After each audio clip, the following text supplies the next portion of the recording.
Good afternoon, Manufacturing All-Stars, and welcome to this episode of Manufacturing Happy Hour. Today, we are going to introduce you to a fun way to remember all the critical components that go inside of a control panel and complement and support the controller inside of it. I'm joined by Steve Parkhill, our OEM team lead. Cheers, Steve. Cheers. Thanks for having me on. Welcome back to the show. Yeah, sorry. I think what's going to be fun about today is, making these associations, but also the fact that maybe all the viewers out there don't realize how similar beer is to components. If you think about a beer, there's a lot of flavor and aromatic components that really support the overall profile of that beer, much in the same way our components sort of support an overall automation solution. And so that's kind of what we're going to be playing on, right? Yeah, to give you a specific idea, we're going to go through this flight of tasters and we're going to make comparisons between the components in front of us. So, with that, we should probably jump into the Pilsner. That's right, let's do it. Okay, so right off the bat, just getting some of the aromatics here. Don't get a lot of hop character, a really mellow, I would say almost dry malt characteristic, somewhat sweet. I think the flavor is very similar, right? It doesn't linger at all. Easy drinking, well balanced in general. So what might be a well-balanced component to go with this beverage? So we've got a lot of options here. Actually, the first one that comes to mind, though, is our industrial AC UPS. The reason I say that is because, much like this is a well-balanced beer, this product can help balance your power. So if you have a situation where there's an overvoltage or an undervoltage, an AC UPS, such as this one, can actually correct for that. This has the functionality to not only correct for power fluctuations, but also back up in the event of a complete outage. So that's one that I would say. The other thing is, everybody can connect to this beer, right? Everybody drinks a Pilsner, and so from a connection standpoint, I would maybe highlight our cord sets and patch cables. So there you go. Well, moving to the next one, we've got this nice German-style lager. All right, let's give it a taste. Next one. There's a bit more flavor to that one. Yeah, I would almost say like biscuity, a little bit of cracker in there. Also very drinkable though. Let me swirl it here. Almost no hop aromatics or flavor. Very universal, I would say. Well, let's go off that universal theme. Which of these components do you think might fit that category to go with this lager? Sure. So from a universal perspective, we actually have a new product. Okay. This is a universal transceiver design. In fact, it's the first of its kind on the market. There are no other light curtains that exist that are universal in this way. But what makes it universal is that you have a personality module which plugs into the light curtain stick itself, and then this can be set up to function as either a transmitter or a receiver. So that would be one.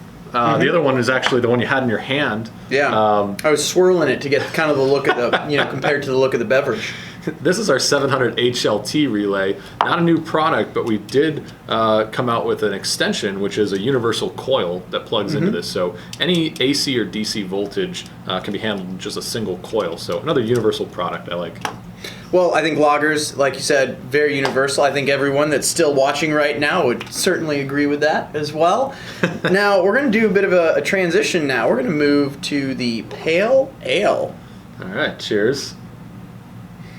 Wow, a lot of hop aromatic. Definitely a beer you can tell has been dry hopped. Yeah, that's one of my favorites. And yet, when you taste it, it's not overpoweringly bitter. It's almost surprising how you go from this pungent hop characteristic in the aromatics, and then when you drink the beer, it's easy drinking. Yeah. Right? It's tropical in many ways too, but I don't know how we're going to compare components to tropical. But what I can say is, for me, it's one of those transition beers where it's like you don't want something too heavy, but you want something that's, drinkable but not too light. And when I think of a transition type product, I think of this signal conditioner. So whether you're going 4 to 20 milliamps, 0 to 10 volts, a thermocouple type application, This is one of those type of transition products that makes that possible. I love the connection.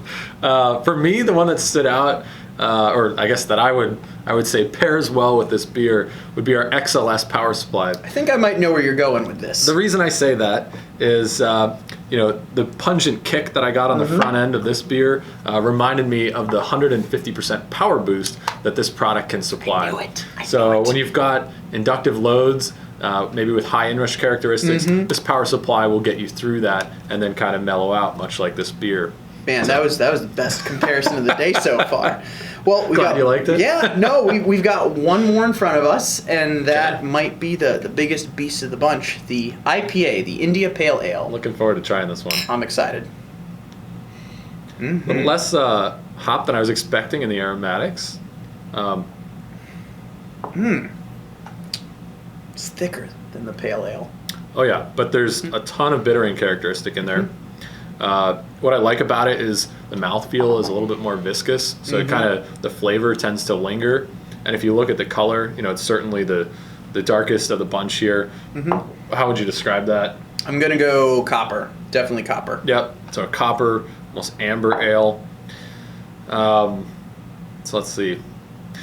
Copper certainly reminds me of our power distribution block because you're using copper wire and bringing it in. This happens to be a 3-phase variety, which is IP20 finger safe. Here we've got a 3-pole version, so one connection in, 4 connections out. So copper, there you go. And speaking of power, I'm thinking these push-in terminal blocks as well. Another new product. They actually happen to use copper wire. What's great about them is there's no tools required to actually install a wire. It's as easy as pushing that wire in, and it's secure. If I actually make both connections, you'll see just how secure that is. One of the things I often hear is, how's the integrity of that connection? Well, I could sit here and pull on this as hard as I could, and I wouldn't be able to pull that wire out. But yeah, a great product for power distribution. This happens to be for DC power distribution. One more power parallel right there with a beverage. So I like that pick.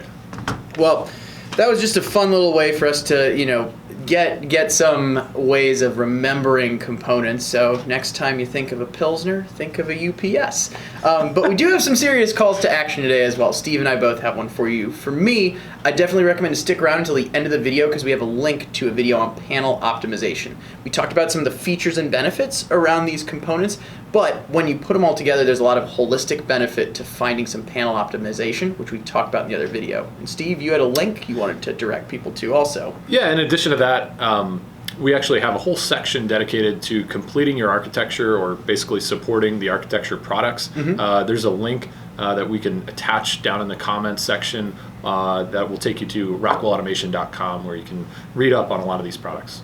Excellent. Well, hey, thank you for watching today. This was a fun one. Hopefully we get to do something like this again with you in the future. In the meantime, stay innovative, stay thirsty, and we hope to see you back here on Manufacturing Happy Hour soon. Cheers. Cheers. This was a fun one.